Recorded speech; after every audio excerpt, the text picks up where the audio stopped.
ओम नमः शिवाय। जय नाग देवता, जय माता मनसा। श्रावण मास का महीना चल रहा है और चारों ओर हरियाली है, वातावरण में भक्ति है। भगवान शिव के मंदिरों में हर हर महादेव के जयकारे गूंज रहे हैं। इसी पवित्र सावन मास में आता है नाग पंचमी का पर्व।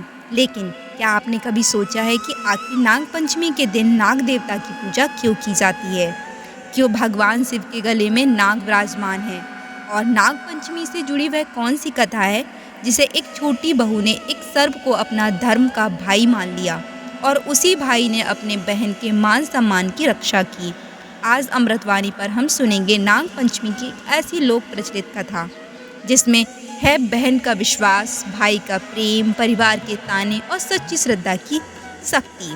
तो कथा को बीच में मत छोड़िएगा, श्रद्धा से भगवान शिव का स्मरण कीजिए और बोलिए हर हर महादेव, नाग देवता महाराज की जय हो। बहुत समय पहले की बात है। एक गांव में एक बहुत बड़ा साहूकार रहता था। उसके 7 बेटे थे और सातों बेटों का विवाह हो चुका था। घर में 7 बहुएं थीं।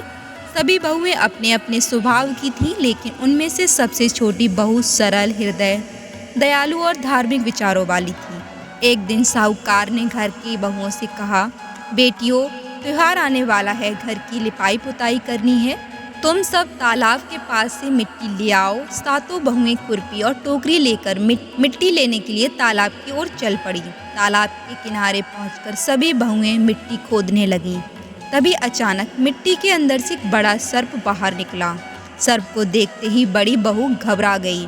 उसने गुस्से में खुरपी उठाई और उसे मारने के लिए आगे बढ़ी, लेकिन तभी छोटी बहू ने उसका हाथ रोक लिया। उसने कहा, दीदी, इसे मत मारिए, यह भी तो एक जीव है, इसे जाने दीजिए। किसी जीव की जान लेना पाप है। लेकिन बड़ी बहू ने उसकी बात नहीं मानी। वह बोली, तुम्हें क्या हो गया है? यह सांप है, कहीं तुम्हारा रिश्तेदार तो नहीं? छोटी बहू ने शांत स्वर में कहा, आज यह मेरा धर्म का भाई है, मैं इसे मारने नहीं दूंगी। यह सुनकर बाकी बहुएं हंसने लगीं, लेकिन छोटी बहू के मन में उस सर्प के लिए सचमुच भाई जैसा भाव पैदा हो चुका था। उसने हाथ जोड़कर कहा, भाई, तुम यहाँ से चले जाओ, मैंने तुम्हें अपना भाई माना है, मेरा विश्वास रखना। सर्प धीरे धीरे वहाँ से चला गया, लेकिन बड़ी बहू के मन में छोटी बहू की बात खटक गई। अगले दिन छोटी बहू फिर उसी तालाब के पास मिट्टी लेने जाना था। बड़ी बहू ने ताना मारते हुए कहा, आज अकेली जाना, देखती हूँ तुम्हारा धर्म भाई तुम्हारी कितनी रक्षा करता है। छोटी बहू चुप रही। अगले दिन वह अकेली तालाब के पास पहुंची और वहां वही सर्प बैठा था। सर्प ने उसे देखते ही फुंकार मारी। छोटी बहू थोड़ी घबराई, लेकिन फिर उसने हाथ जोड़कर कहा, भाई साहब, राम राम। सर्प ने मानो मनुष्य की भाषा में कहा हो, मैं तो आज तुम्हें डसने वाला था, लेकिन तुमने मुझे भाई कहकर पुकारा है। तुमने मुझे अपना धर्म भाई माना है, इसीलिए आज से तुम मेरी बहन हो। मैं तुम्हें कोई नुकसान नहीं पहुँचाऊँगा। छोटी बहू ने कहा, भाई, मुझे आप पर भरोसा है, मुझे आप पर विश्वास है। सर्प ने उसे सुरक्षित जाने दिया। छोटी बहू मिट्टी लेकर घर लौट आई। जब बाकी बहू ने उसे जीवित देखा तो उन्हें विश्वास ही नहीं हुआ। वे सोचने लगी, जिस सांप से हम बहुत डर रहे थे उसने इसे कुछ भी नहीं किया। कुछ समय बाद वही नाग मनुष्य का रूप धारण करके छोटी बहू के ससुराल पहुंचा। उसने परिवार से कहा, मैं छोटी बहू का भाई हूँ, उसे कुछ दिनों के लिए अपने घर ले जाना चाहता हूँ। छोटी बहू के ससुराल वालों ने उसे जाने की अनुमति दे दी। वह अपने धर्म भाई के साथ उसके घर चली गई। वहाँ नाग की माता ने अपनी बहू समान बेटी का खूब प्रेम से स्वागत किया, उसकी सेवा की, उसका ध्यान रखा और छोटी बहू को बिल्कुल अपनी बेटी जैसा स्नेह दिया। कुछ दिन बीत गए। एक दिन नाग ने अपनी माता से कहा, माँ, मेरी बहन यहाँ बहुत दिन रह चुकी, अब उसे अपने ससुराल वापस जाना चाहिए। माँ ने अपनी बेटी को प्रेम से विदा किया और नाग देवता ने अपनी धर्म बहन को बहुत सा धन, आभूषण और उपहार देकर ससुराल के लिए विदा कर दिया। अब छोटी बहू अपने घर पहुंची तो उसके पास बहुत सारा सामान था। बाकी बहुएं देखकर हैरान रह गईं, लेकिन हैरानी के साथ उनके मन में ईर्ष्या भी पैदा हो गई। बड़ी बहू ने व्यंग करते हुए कहा, वाह, हमारी छोटी बहू तो बड़ी महारानी बनकर आई है, जरूर मायके से बहुत कुछ लेकर आई होगी। छोटी बहू चुप रही, लेकिन उसके मन को यह बात बहुत दुखी कर गई। उसकी आंखों में आंसू आ गए। तभी बड़ी बहू ने फिर ताना मारा, अब तो सोने की झाड़ू से घर बुहारना, आखिर तुम्हारे भाई ने इतना धन जो दे दिया है। छोटी बहू ने कोई जवाब नहीं दिया, वह मन ही मन अपने धर्म भाई को याद करने लगी। उस समय उसका धर्म भाई नाग बाहर ही मौजूद था। उसने सारी बातें सुन ली। वह अपनी माता के पास गया और बोला, माँ, मेरी बहन को उसकी जेठानी ताने मार रही है। मैं अपनी बहन का सम्मान वापस लाऊंगा। अगले दिन नाग ने अपनी बहन के लिए सोने की झाड़ू बनवाई और उसे भेंट कर दी। जब छोटी बहू ने वह सोने की झाड़ू देखी तो उसकी आंखों में अपने भाई के लिए प्रेम और भी बढ़ गया। लेकिन कहानी अभी समाप्त नहीं हुई थी। एक दिन बड़ी बहू ने छोटी बहू के गले में एक सुंदर नौलख का हार देखा। उसके मन में ईर्ष्या पैदा हो गई। वह राजा की रानी के पास गई और बोली, महारानी जी, छोटी बहू के पास इतना सुंदर नौलख का हार है, ऐसा हार तो आपके पास भी होना चाहिए। रानी को हार पसंद आ गया। बात राजा तक पहुंची।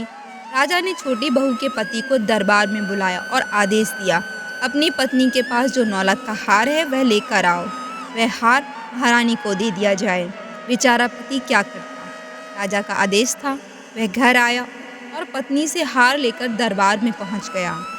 अब वह क्षण आया जिसने पूरी कहानी ही बदल दी। छोटी बहू ने अपने धर्म भाई को मन ही मन याद किया और प्रार्थना की, भाई, आज मेरे सम्मान की रक्षा करना।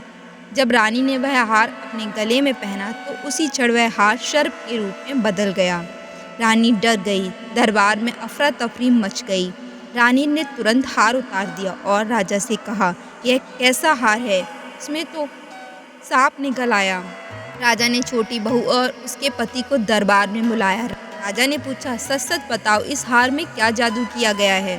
छोटी बहू ने हाथ जोड़कर कहा, महाराज, मैंने कोई जादू नहीं किया है। मेरा कोई सगा भाई नहीं था। मैंने एक नाग को अपना धर्म भाई माना था। वही मेरे भाई हैं और उन्होंने मुझे यह हार दिया था। राजा यह सुनकर आश्चर्यचकित रह गया। उसे समझ आ गया कि इस स्त्री के मन में अपने धर्म भाई के प्रति सच्ची श्रद्धा और विश्वास है। राजा ने उसका हार उसे वापस कर दिया और सम्मानपूर्वक उसे विदा किया। जब छोटी बहू अपने घर वापस आई तो उसके पास पहले से भी अधिक सम्मान और धन था, लेकिन उसके लिए सबसे बड़ा धन था उसके धर्म भाई का प्रेम। उस दिन परिवार के सभी लोगों को समझ आ गया कि किसी के साथ छल, ईर्ष्या और ताने करना उचित नहीं है, और यह भी कि सच्चे मन से बनाए गए रिश्ते कभी कभी रक्त के रिश्तों से भी अधिक मजबूत हो जाते हैं।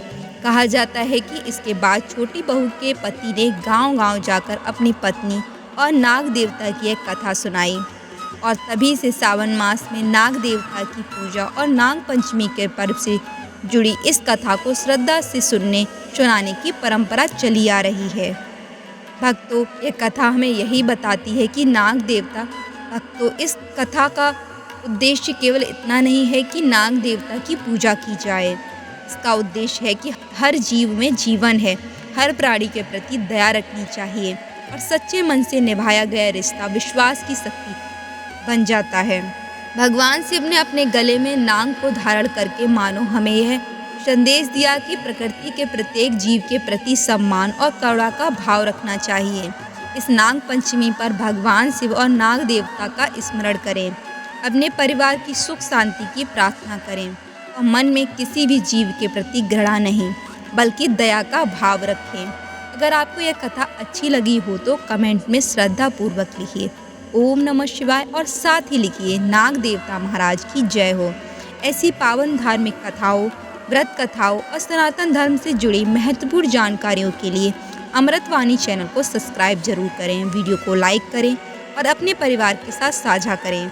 ईश्वर आप सभी के जीवन में सुख, शांति और समृद्धि प्रदान करे। हर हर महादेव। जय नाग देवता, जय माता पार्वती।